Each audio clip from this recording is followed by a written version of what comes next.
En una noche de 2019, charlamos con el escritor Hernán Casiari en el hall de un hotel en Mendoza. Mediados por el movimiento y la rutina propia del mismo, a la espera de la comida y con la calidez que surge entre desconocidos que ya algo se conocen. Entre tanto, surgieron reflexiones, comentarios, observaciones y otras yerbas. Hoy las compartimos con ustedes. Bienvenidos a Afines, el primer podcast de Tres Australes Productora.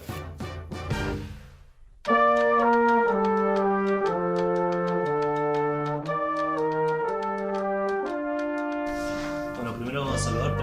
Hola, hola. Buenas noches. Gracias por recibirnos. Lo primero que quería preguntarte es con respecto a esto de que viajás, de que venís de Chile, de que vas, venís. ¿Cómo te sienta eso en esta etapa que cada vez tenés o haces cada vez más presentaciones, estás más fuera de tu casa, cuando no viajas con tu familia? No, estoy haciendo cada vez menos, no cada vez más. Arrancamos a vuelta, ¿cortá? No, en serio, estoy haciendo cada vez menos presentaciones. Estoy haciendo solamente la segunda semana de cada mes. Muy a full, o sea, viajo, me subo a un avión, me bajo el avión, pero después termina esa segunda semana y durante 3 semanas me rasco el higo en casa y no hago nada. O sea que estoy comprimiendo en una semana todo el trabajo para no estar mucho tiempo afuera. Y en la misma semana grabás cuentos. Todo lo que haya que hacer de salir de casa, lo hago todo desde el lunes de la segunda semana hasta el domingo de la segunda semana. Por ejemplo, el lunes pasado fui a Telefe, hice un montón de cuentos. El martes grabé cosas de radio. El miércoles estuve en Santiago. Hoy estoy acá, mañana acá. Después hago función en Buenos Aires el sábado, en La Plata el domingo y se terminó. Y en el medio, en ese... Estoy en casa. ¿Pero es ocio total al 100% Ah. o me pongo a escribir y...? No, estoy en casa. Estoy en casa.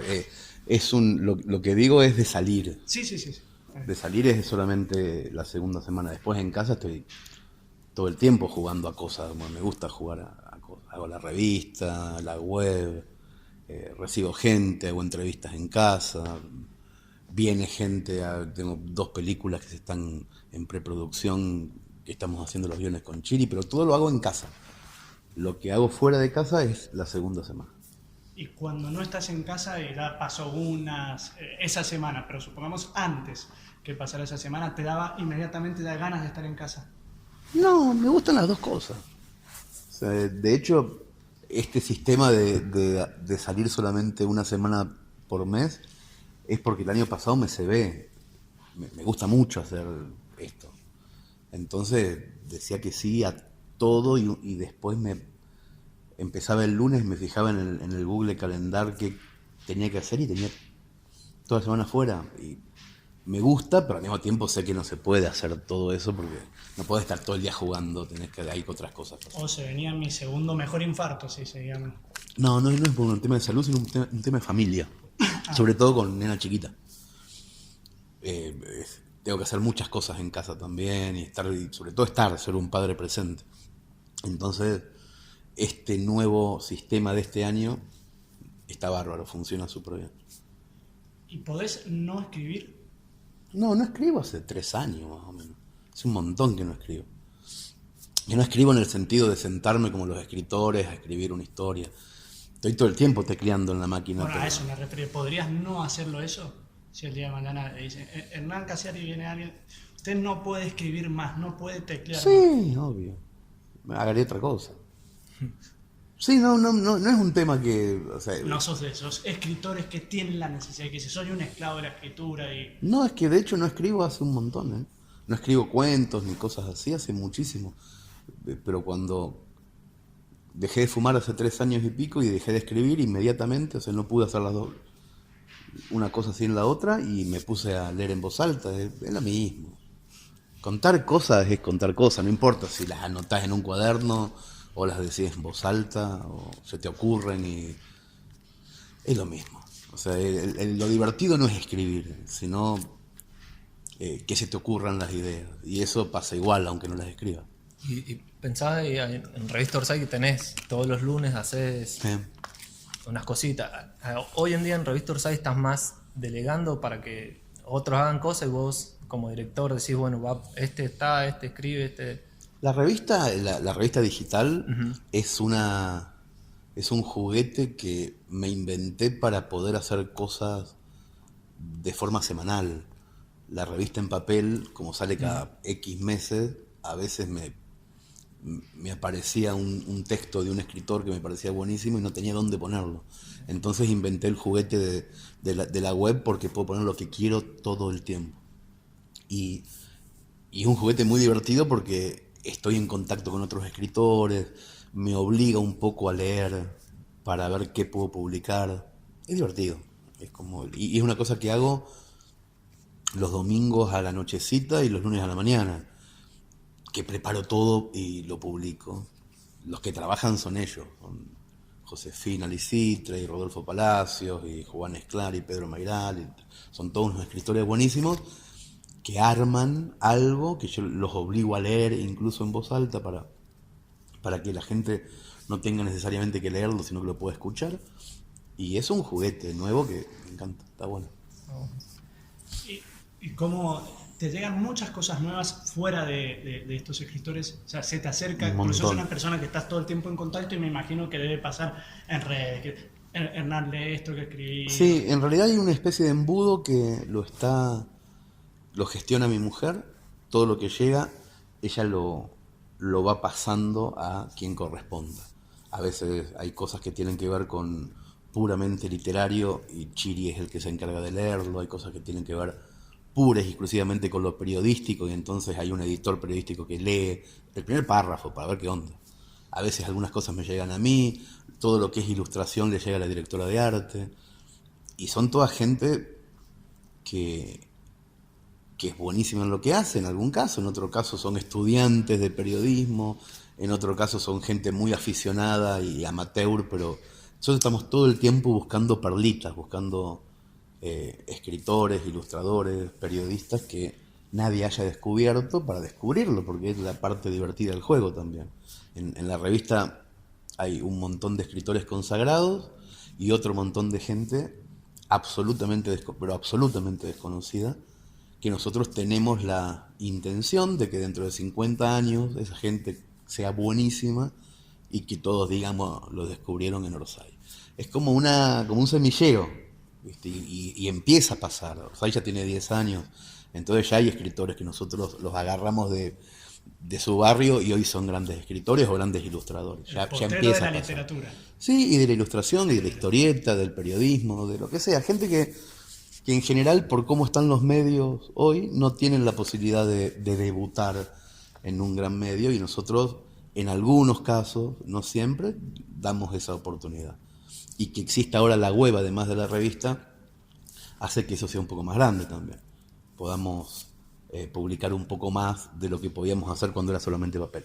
Y de la Orsay que se inició, que se pensó al principio cuando vos, con la gente que estuviste, dijeron, bueno, vamos a hacer Orsay, a la que es hoy, ¿viene más o menos por donde ustedes pensaban que iban a ir o se han encontrado con cosas que le ha cambiado el rumbo? No, nunca pensábamos que íbamos a perdurar.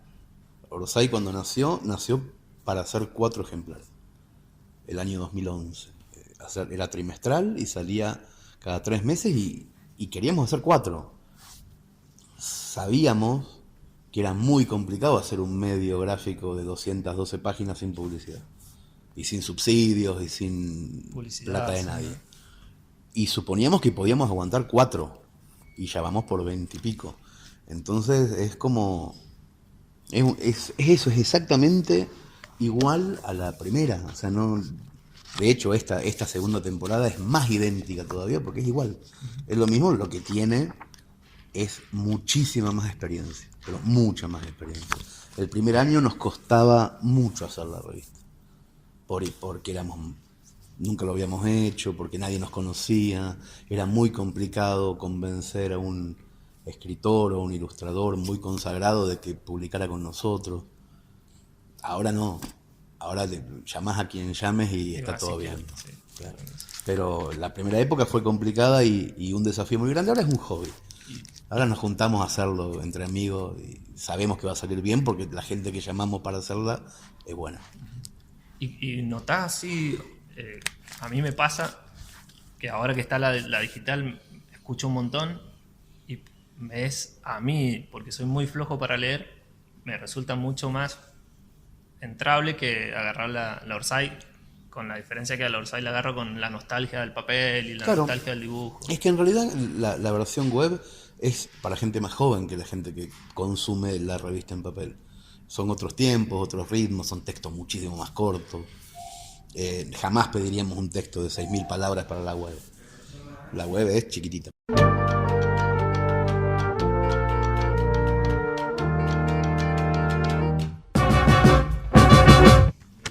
Bueno, yo te quería consultar por lo siguiente. Yo he escuchado un montón de lo que haces porque me gusta y escuchando, lo anoté cuando lo escuché. Lo bueno de cuando subí las cosas a tu canal de YouTube es que uno lo escucha cuando quiera, como quiera, donde está. Yo recuerdo cuando anoté todo, anoté Columna Perro de la Calle, número 60, de los años 90 y las obsesiones. No recuerdo ahora, la quise volver a escuchar antes de venir, pero no tuve tiempo. Y que vos decías obsesión, no vocación. Y ese concepto me gustó y quería preguntarte si seguís creyendo eso, cómo lo desarrollaste. No me acuerdo bien qué dije, pero me imagino porque... Que vos decías que uno a los 12 se da cuenta. Sí, por eso digo que ese- me imagino que va por ahí. Tengo la sensación, o una especie de teoría, de que lo que más te llama la atención hasta los 12 años es en un punto lo que vas a hacer de tu vida. En general la gente no hace eso, sino que después decide hacer otra cosa. Pero ahí está la semilla, en ese lugar. Muchas veces esa semilla, lo que más te gustaba hacer cuando tenías 12 años, si cada uno se lo empieza a preguntar, a mucha gente le va a parecer de que no es rentable eso. Sea lo que sea, hacerse la paja. No sé. A los 12 años hay muchas obsesiones. Pero en el fondo sí. Encontrarle a eso la rentabilidad es el trabajo que uno tiene que hacer de los 12 a los 25. A encontrarle a eso una rentabilidad. Porque a mí me da la sensación, muchas veces me pasa eso de que veo un montón de gente que está como colmada económicamente, pero que no está disfrutando. Y tiene que ver con eso, con que no están haciendo lo que querían hacer a los 12 años. Y hay otro grupo de gente que capaz que no está colmada económicamente, pero está feliz. Y es porque sí está haciendo lo que quería hacer a los 12 años. Esa sensación es una sensación que no comprobé nunca. No sé si es verdad todo esto que estoy diciendo, pero a mí me parece que es más, lo que venimos a hacer es más hijo de una obsesión que de una vocación. Si estamos obsesionados con alguna cosa, eso no va a cambiar nunca. Y entonces lo vamos a hacer, nos paguen o no nos paguen. Encontrar que nos paguen por eso es el trabajo de cada uno. Creo que era por ahí, ¿no? Sí, era totalmente por ahí. Y después también te escuché decir que decía, yo no quiero nada malo para el mundo. Puede ser que eso o por ese concepto así de gente que no quiere nada malo para el mundo. Entonces por ahí pensaba, puede tener algo de esta gente que frustra su obsesión y se queda por lo que sea con un trabajo de oficina. No por un tema de oficina, sino por un tema de que no sea eso lo que vinieron a hacer. Y siempre te va a terminar frustrando eso. Y siempre vas a terminar haciendo algo que no está bien, que no va a aportar nada, sino todo lo contrario, que va a descoser lo que otro vino a querer coser. A veces no es por maldad ni por mezquindad, sino por ese error inicial de estar en el surco del disco que no te corresponde. Está sonando la canción que no es tu canción. Vas a bailar igual y vas a hacer lo mismo que todo el mundo, pero no es tu canción y se nota. Cuando estás haciendo algo que no es tu canción, se nota. Y empieza a ser... No tiene que ser necesariamente porque sea aburrido el trabajo. A veces puede ser aburrido lo que viniste a hacer, no es un problema eso. Pero cuando no es lo tuyo, se nota. Bueno, tengo una manera, se me ocurre una manera de comprobarla esa teoría. Una ecuación. No es una ecuación, sino, bueno, por ejemplo, no sé si conocen a Adolf Hitler. A los 12 años, aproximadamente de los 9 a los 12 hasta los 16, quería pintar. Era pintor, claro. Quería pintar. Tenía pesadillas recurrentes, como cosa aparte de que nadie se lo pudo. Y bueno, quizás ahí podríamos comprobar que si esa obsesión se hubiera cumplido, su segunda o tercera obsesión, que era hacer la guerra y ver personas morir. Capaz que hoy habría 18 cuadros más y 3 millones de judíos más. También. Exactamente. Que es otra ecuación, ¿no? Estaría bien. Sí. Hasta podría haber más teatros y más medios de comunicación, ¿no? Seguro. Más medios de comunicación, seguro. Una ecuación, es otra ecuación que se Seguro. desprende ahí. Y decías que de los 12 a los 24 uno necesita desarrollar esa... Por lo menos el camino sería buscar de qué manera ganar plata con Claro, esa obsesión. claro. Por eso se desarrolló tu camino de la autogestión y salir a buscarlo por tu propia cuenta, o tiene que ver más por cómo te gustan hacer las cosas. No, es más por... Yo siempre supe, de hecho, lo que me gustaba hacer a los 12 años es lo que hago ahora, exactamente lo mismo. Entonces, por ese lado nunca tuve mayores conflictos. El tema de la autogestión tiene que ver más con mi propia pereza, o por hacer las cosas a mis tiempos. O sea, no tener alguien que me diga cada cuánto tengo que hacer eso que me gusta, porque cuando te empiezan a decir cada cuánto tenés que hacer lo que te gusta, te deja de gustar y se llama trabajo y es otra cosa. Entonces, a mí me parece que la autogestión es una forma de administrar el tiempo propio y la guita propia también. Las dos cosas, que en realidad son la misma cosa. El tiempo y la guita es lo mismo. Muchas veces la gente sospecha que tiene que hacer plata para tener más tiempo libre y cosas. Entonces, directamente, en mi caso, trato de tener más tiempo libre. Pero la autogestión es por eso, por no tener que conversar tanto con otra gente para explicar lo que quiero hacer, para convencerlos antes de que esté hecho. Soy malísimo trabajando en equipo. O sea, me gusta mucho dirigir un equipo. Soy malísimo Formando parte del formando equipo parte de un que es equipo dirigido por otro. exactamente, no me sale, no lo puedo hacer.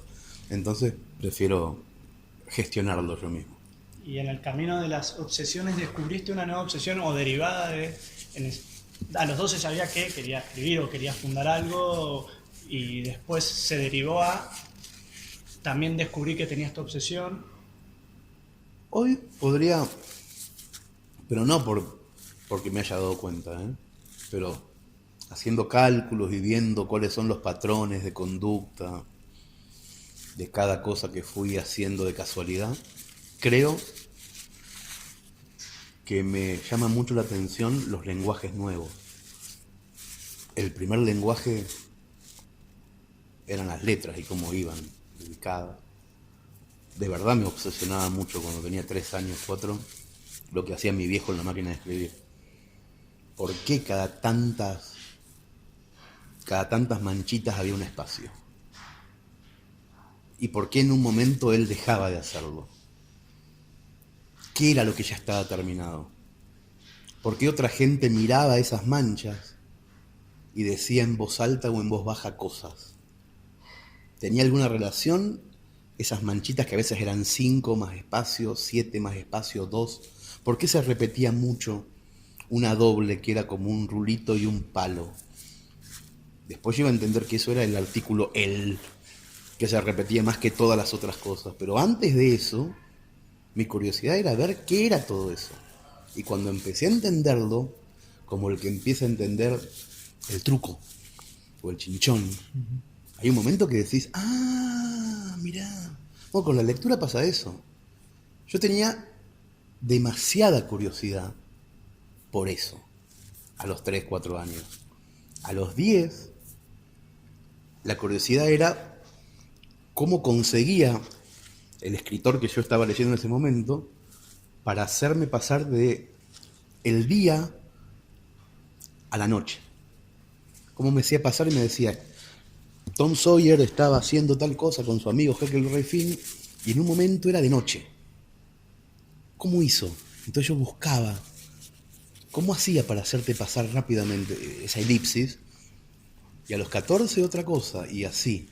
Y a los 30 y pico, cuando empecé a leer en voz alta lo que escribía, el matiz de la voz, que también te dice algo. Y cuando me empecé a subir al escenario, la gestualidad, el silencio como otra forma de adjetivo, todo eso. Son todos lenguajes nuevos que tenés que conquistar de alguna manera, tenés que aprender a hacerlo mejor. Ahora que tengo un montón de años, eso me parece que es un patrón que se fue repitiendo. Encontrar un lenguaje nuevo y conquistarlo. O sea, que te obsesiona el lenguaje. La manera, el puentecito que tengo con el otro para contarle algo. O sea, a veces la letra es un puente. Sí, sí. Yo lo escribo, te lo paso por abajo de la puerta, vos lo lees y entendés lo que quise decir. Después hay otro puente que descubrí ya más de grande, hablarlo, decirlo en voz alta, después subirme a un escenario, decirlo en la tele. En la tele hay que decirlo de otra manera, distinta, tenés que mirar una cámara, ver que atrás hay una vieja, o sea, imaginarte quién es el espectador de eso. Todos esos puentes son lenguajes. Empezar a hacer esos lenguajes bien es mi obsesión.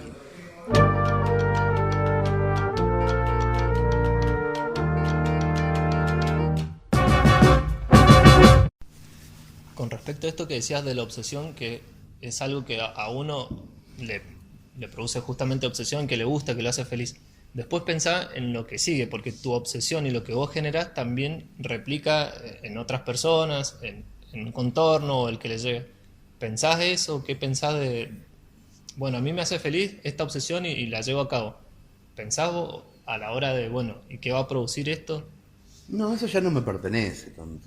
Pienso que sí, después me interesan ciertas repercusiones, algunas me sorprenden, digo, uy, mirá qué loco, pasó esto, porque me cuentan, hay un buen feedback, entonces los lectores o los oyentes ahora, o los espectadores, como se llamen, me mandan un mail y me dicen, porque los últimos 2 meses de mi vieja en la clínica leyó tal libro y se rió, y entonces a mí me parece que todas esas cosas son como muy importantes para el otro, te las van pasando y vos con todo eso construís algo también en tu cabeza. Hay que estar muy en un punto muy tranquilito, muy relajado para no creerte que todo eso es verdad tampoco. O sea, hay trabajo, pero cada vez más personas dicen cosas a ese nivel, sobre todo porque existe en esta época el ida y vuelta de una manera muy rápida, ¿no? El WhatsApp, el mail, lo que sea. Y vos empezaste escribiendo desde tu casa o en tu habitación, donde fuera. Ahora has elegido, has tomado la decisión de, por ejemplo, cuando te subís a un escenario, termina y acercarte a la gente en la firma del libro, en la foto, en lo que sea. Ahí también recibís un montón de lo que te dicen. Y eso como fue una elección, decir, me acerco por algo a la gente, o porque perfectamente podrías como un montón terminar, bajarte al escenario, camarín y irte a donde quieras. No, y de hecho hay en ese feedback muy buenos ingredientes para saber qué piensa el otro y mejorar o modificar o agregar o quitar cosas en la función que sigue. Por un lado tenés la reacción inmediata de la emoción o la risa durante la función, pero después ese ida y vuelta a mí me parece súper valioso. De hecho hago más que eso también. Al otro día les mando un mail y les hago preguntas muchas veces sobre qué le parecieron tal cuento y tal otro. Es como un termómetro. Tiene que ver con eso. Y en otro punto también, desde el costado económico, porque vendés muchos libros también de esa manera. O sea, es una forma rapidísima de vender libros. O sea, rápida y buena. No traje libros Bueno, pero bueno. pero la gente tiene un montón igual, te lo van a hacer firmar sí, igual, sí, y te van a seguro. pedir fotos y la cara. Y, por ejemplo, con el tema de... Se me fue la pregunta. Bueno, yo tengo una mientras. No, pensaba. También se llevan. ¿Qué? ¿Es Cuando esa? se olvida vos tenés otra. Claro. O quizás sea esa, de hecho. No, pensaba si lo considerás como una fortaleza o como algo positivo que se te haya dado, que lo hayas buscado, el hecho de buscar los nuevos lenguajes, las nuevas tecnologías, porque imagino que habrá muchísimos escritores que realmente no, escritores y diferentes artistas, que o por una cuestión nostálgica, porque no lo necesitan o porque no lo logran, no pueden transmitir su obra es esta y no la pueden pasar a una nueva tecnología, y eso los estanca, por lo menos en la masividad en que reciben o en los requisitos que le pida un editor. No, lo hacen otros, en general. Si el escritor es bueno, no tiene necesariamente que hacerlo él todo eso.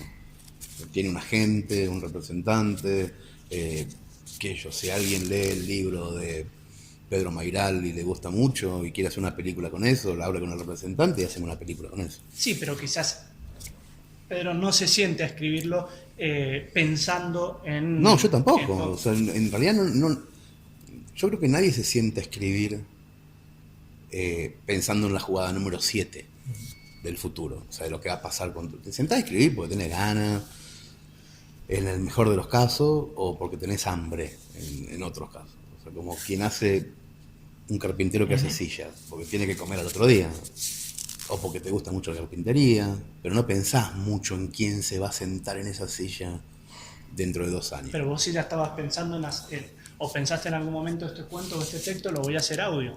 No. ¿Te salió? No, Pergolini me No, dijo. sí, eso lo sé, pero ahora vos ya le pedís, no le demandás, pero sí le pedís a otras personas que transmuten su lenguaje, su texto a un audio. Sí, porque... A eso me refería con esta... Lo que pasa es que en un momento de esa transición, mientras iba ocurriendo todo eso, yo también fui descubriendo qué pasa en la sociedad con la falta de tiempo de lectura, con un montón de cosas. Entonces el audio es el podcast, el audiolibro, o como quieras llamarlo.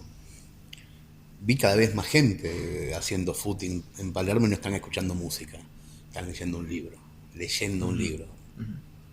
escuchando un libro. Entonces, o sea, que yo de pedo agarré ese caminito, pero hoy ese caminito es el que hay que agarrar, digamos. O sea, el otro día salió en New York Times, que es supuestamente el medio de que mis cuentos están en Spotify. Y salió en el New York Times eso. Y entonces se generó como en Spotify, una boludez. Es como subir un disco, pero subir los cuentos. No es una cosa demasiado extraña ni excéntrica, pero alguien lo tiene que hacer, primero. Después lo hace todo el mundo y está todo bien. O sea, hoy pedirle a mis autores que además de mandarme el texto lo lean, es lo menos que puedo pedir. Es lo menos que puedo pedir. Va a haber más gente que los lea o que los escuche. Yo he escuchado, respecto a lo que te voy a preguntar, el sentido de pertenencia. Vos haces algo por obsesión, porque te gusta, porque te divierte, porque te hace feliz, porque te genera plata, y después ¿qué pasa con las cosas que vos hiciste, que vos escribiste, con el libro, con poder descargárselo gratis, con eso? ¿Qué te pasa con el sentido de pertenencia de las cosas que vos haces? Nada, creo que vas al tema de la exclusividad y todo eso. No sé, hay gente que todavía cree que existe eso. El otro día me mandó alguien, no me acuerdo, una persona que no conozco, no me acuerdo si por mail o por mensaje de Instagram, que estaba escribiendo una cosa en un blog y cómo tenía que hacer para que no se lo robaran. Y es rarísimo si que alguien piense eso, porque primero que es súper pedante pensar eso. O sea, ¿quién te va a robar? ¿Quién sos? García Márquez. ¿Quién te va a tener en un blog, boludo? Y después, paso número 1, no escriba en un blog. Y después, si te roban, buenísimo, quiere decir que servís para algo. Claro. No, pero antes de la difusión. Claro, si alguien roba lo tuyo, es porque algo valdrá. O sea, es como la ecuación perfecta de que estás haciendo lo correcto. Claro. Bueno, la gente todavía piensa que tiene que cuidar las cosas. Y en realidad no, en realidad es mucho más relajado por un lado y muchísimo más rentable que la gente sea el propio difusor de tu obra. O sea, yo siempre dejé todo gratuito y dejar todo gratuito es la mejor manera de vender libros. No hay manera mejor de vender un libro que un montón de gente lea, vea, escuche eso y después del cumpleaños de alguien le regala el libro. No sé, es como demasiado simple como para que alguien esté pensando que todo lo contrario es lo que hay que hacer. Pero bueno, hay mucha gente que piensa que todo lo contrario es lo que hay que hacer. Yo me acuerdo una vez que te pregunté si tengo todavía la obsesión de hacer un corto con la luna retazo y liquidación. ¿No? Me dijiste, entonces yo te pregunté cómo había que hacer para poder hacerlo, me dijiste, hacerlo. Me dijiste. Sí, claro, me llegan, eso sí me llega una vez por semana, un estudiante de cine que está terminando y que quiere un cuento mío. Y yo les digo eso, en general, este mail sirve como documento de que podés hacer lo que te cantó. ¿Qué te pasó una vez con una gallega que te pedía bueno, sí. esa historia? Que quería que firmara no sé qué. Un contrato con todo eso. Y en ese sentido, si me puedo poner un poco legalista, no, pero ¿cómo te llevas, por ejemplo, con estas instituciones que a veces son mediadoras y que me imagino que en algún momento alguien te habrá sugerido, por ejemplo, Sociedad Argentina de Autores, ¿no? No, en muchos casos tenés que ser socio de algo porque si no hay ciertas cosas que no se pueden hacer directamente. Sí, por ejemplo, estar en una sala, ¿no? No, eso no. Acá, por ejemplo, donde vivimos, pasa muchísimo, sí. Pero como no entiendo, ¿qué pasa? Pasa que, por ejemplo, bueno, igual no sé si a la gente le va a interesar que quiera escuchar la serie, pero bueno, para entrar a una sala se necesita tener la ficha de la Sociedad Argentina de Autores que o aprueba o que está inscripta la obra. Si no, la sala no permite la representación. Pero sí, lo que voy a hacer yo mañana no está inscrito en ningún lado. Bueno, después en off, pero vos sos el propio autor. Claro. Entonces no tengo que estar en ningún lado porque no. De hecho, no estoy en ningún lado. Claro, por eso me refería a que no, igual sí, acá habría alguna sala que sí te pediría. Curiosamente. En realidad no. En ningún lado me pueden pedir porque soy una persona que presenta un libro. Bueno, o que improvisa. Claro. ¿A los chicos del stand-up también le piden? Claro. ¿Vos sabés que no le he preguntado? No, yo soy un chico del stand-up. Ahí está. Listo, y se van todos a cagar. De hecho, te pusieron así en... Claro, está todo bien, no hay que hacer caso. Te dicen cosas, pero no es verdad. Te quieren marear un poco para quedarse con el 15% de algo. Pero si vos los mareás a ellos, no entienden qué pasó y pasás por el costadito. Bueno, a eso me refería con cómo te llevas con estas instituciones. No les doy bola. Está bien. No les doy bola. Hay momentos en donde tenés que hacerlo porque si no, no ocurre el proyecto. Por ejemplo, no se podría haber hecho la obra de teatro con Gasalla si yo no pertenecía a una asociación de autores, que de hecho sigo perteneciendo porque tenés que pertenecer a una en el mundo, no podés pertenecer a dos de dos países distintos. Yo sigo siendo de la SGAE de España. Pero si no, no se podía hacer directamente. No podías trasladar esos derechos a otro, unas cosas legales. Pero las que estoy haciendo hoy, las que hago yo como editor de mis libros, mis funciones de teatro y todo eso, paso por el costado de todo. Y si alguno ve a veces, no, porque lo tuyo es una obra de teatro, no. Le digo, no es una obra de teatro, soy yo leyendo. Bueno, pero si estás leyendo una dramaturgia. No estoy leyendo más, ahora me lo acuerdo de memoria. ¿Y qué me vas a hacer? ¿Me vas a pegar, boludo? Estoy hablando, se me ocurre ahora lo que estoy diciendo. ¿Qué me vas a decir? Bueno, así funciona. Hay que decirles que no.